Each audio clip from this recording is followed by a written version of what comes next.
Hello and welcome to the Wrestling Group.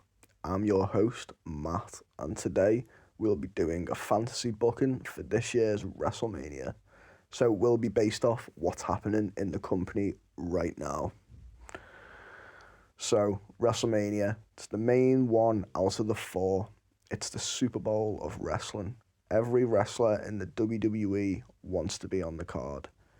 It's such a big event, they had to make it 2 nights to make sure everyone gets their spotlight at the grandest stage of them all. We have had many WrestleMania moments that bring us to a halt, and many dream matches come to light that we never thought would happen. So with that said, let's create a WrestleMania card worthy of the grandest stage this year.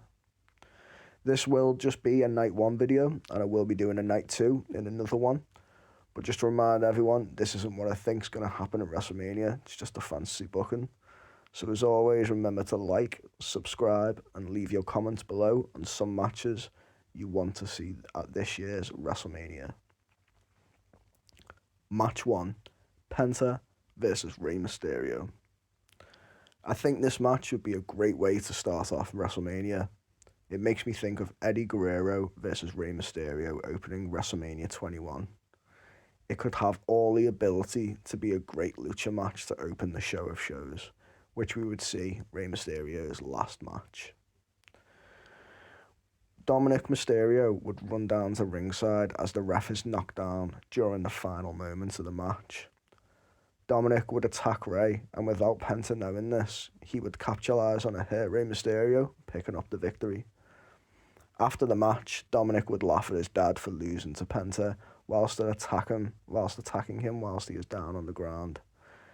Penta would run back to the ring and help Rey deliver a super kick to Dom, setting him up on the middle ropes for Rey Mysterio to hit his final 619 in the WWE. Match 2, Women's United States title match, Chelsea Green versus Piper Niven. These once best friends turned enemies as Piper Niven would turn on Chelsea Green out of jealousy. She wants the United States Championship. It would be a one-sided match with Piper Niven demolishing Green throughout the match. Chelsea would have random sparks of momentum, but to only be stopped by Niven. There would be a spot where she would be going up for a suplex from the top rope on Chelsea Green, but Chelsea would reverse it into a sunset flip powerbomb, stacking the challenger whilst her feet are on the ropes for leverage, catching the 3, retaining her title. Match 3, we would see a 6-man intercontinental ladder match with Bron Breakker, the champion, Sheamus, Chad Gable, Otis, Finn Balor, and Karrion Kross.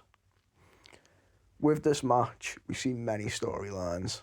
Sheamus never winning the IC title, Bron Breakker, the upcomer from NXT, defending the IC title, Chad Gable with his newfound faction. He wants to bring gold to the group and solidify himself as one of the greatest intercontinental champions of all time and make 2025 his year.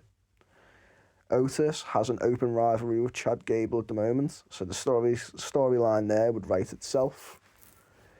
Finn Balor, the proclaimed leader in my eyes of the Judgment Day, he's been having trouble with his faction as of late, and bringing a new title to the faction would heighten the group to new levels. Then last, we have Karrion Kross. He's been booked well recently in the last few weeks. He could have the ability to make a great IC champ if booked properly like he was in NXT. We would see many different ladder spots, one being Chad Gable delivering a moonsault from the top of the ladder to everyone outside the ring. He would attempt to climb the ladder in the ring, but would be met by Finn Balor knocking him off the top. Then all of a sudden, the Judgment Day would come down and take out Finn Balor, turning on him, putting him through the announce table, taking him out the match, and kicking him out of the group. Bron Breakker would enter the ring, and then one by one, everyone else would enter, but to only be met from a spear from Breakker. He would climb the ladder to try and reclaim his title when the ladder would be pushed over, with Bron Breakker going over the top rope to the outside. Then climbing the ladder would be Sheamus to see him win his first Intercontinental Championship, a heartfelt win as he has been trying to win this title for years, finally becoming a Grand Slam champion. Match 4, New Day versus the War Raiders, World Tag Team titles.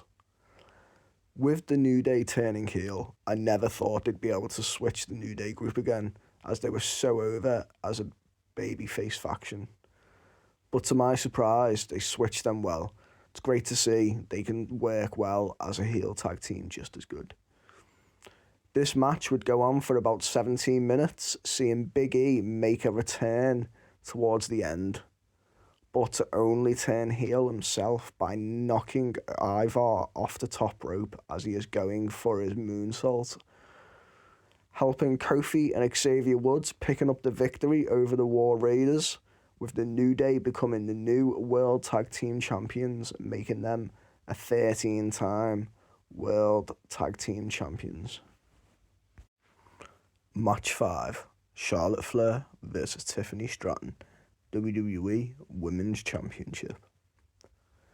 Tiffany Stratton is on the tiffy top at the moment, with her cashing in her briefcase on Nia Jax, with the crowd 100% behind her, and with Charlotte returning at the Rumble and being the only 2-time Women's Royal Rumble winner, she looks to claim another world title to make her a 15-time world champion. Towards the end of the match, Charlotte would have the figure 8 locked in, but with the crowd booing Charlotte and Tiffany Stratton getting all the crowd support, she would attack the Queen's knee, knowing it's not 100%, then hitting her with an Alabama slam, and followed up with the prettiest moonsault ever, covering the challenger and retaining her women's title, proving to everyone in the back she has what it takes to beat the best. Match 6, Roman Reigns versus CM Punk versus Seth Rollins versus Drew McIntyre, Fatal 4-Way. The match that was meant to just be CM Punk versus Seth Rollins has now changed to a Fatal 4-Way match. This match is full of rivalries. You have Roman versus Drew, Rollins versus Drew, Punk versus Drew, Rollins versus Reigns, Rollins versus Punk. It just makes sense for all these megastars to battle it out. It all started from the Royal Rumble, with Rollins curb stomping Reigns after elimination. But between all this, you have Drew McIntyre wanting revenge on Roman Reigns, going on a Bloodline revenge tour. Then Rollins and Punk will want a rematch. They all just hate one another. This match would be match of the night, with so many good spots, like going out to the crowd, broken barricades, announce tables, chairs, kendo sticks, just an all-out brawl. We would see stories told in the ring with everyone getting their turn at battling one another. Seth would hit a super kick to Roman, taking him out for the time being. CM Punk would hit a GTS on Seth, attempting the cover to only be stopped by Drew McIntyre. Drew would deliver a future shock DDT to CM Punk and then be hit by a Superman punch. As soon as Reigns would set up for his spear, he would be met by a devastating Claymore, with Drew claiming the 1-2-3 over the Tribal Chief and winning the match, taking his spot at the top. Match 7, John Cena versus Cody Rhodes, WWE title. John Cena is on his final run in the WWE. He has been with the company since 2001, and with him at his last Wrestlemania, it's only fitting he break the record and become a 17-time world champion. Cody Rhodes has been on a good run with the world title, but it's time for Big Match John to get one last run with the title before retiring from in-ring competition. This match would go on for around 40 minutes with a back and forth matchup, both hitting their finishes multiple times. Cody would go for his Cody cutter, but Cena would catch him and deliver an AA. Cena, knowing this wouldn't be enough, picks up a lifeless Cody Rhodes on his shoulders, carrying him to the corner. He would climb up the turnbuckle and deliver a super AA to Cody Rhodes, with the ref making the pinfall and Cena picking up the win, becoming a 17-time world champion. Cena would celebrate with confetti falling from the sky, whilst Cody would sit on the entrance ramp like Cena was back at Wrestlemania 28 when he lost to The Rock, just sat there in disbelief that he has lost his title to John Cena. He would walk off up the ramp while Cena would stay in the ring and celebrate with the fans. So that's my Night 1 WrestleMania fantasy booking video. Let me know what your fantasy bookings are for this year's WrestleMania below in the comments section. And as always, remember to like and subscribe. I've been Matt from the Wrestling Group. Thanks for watching.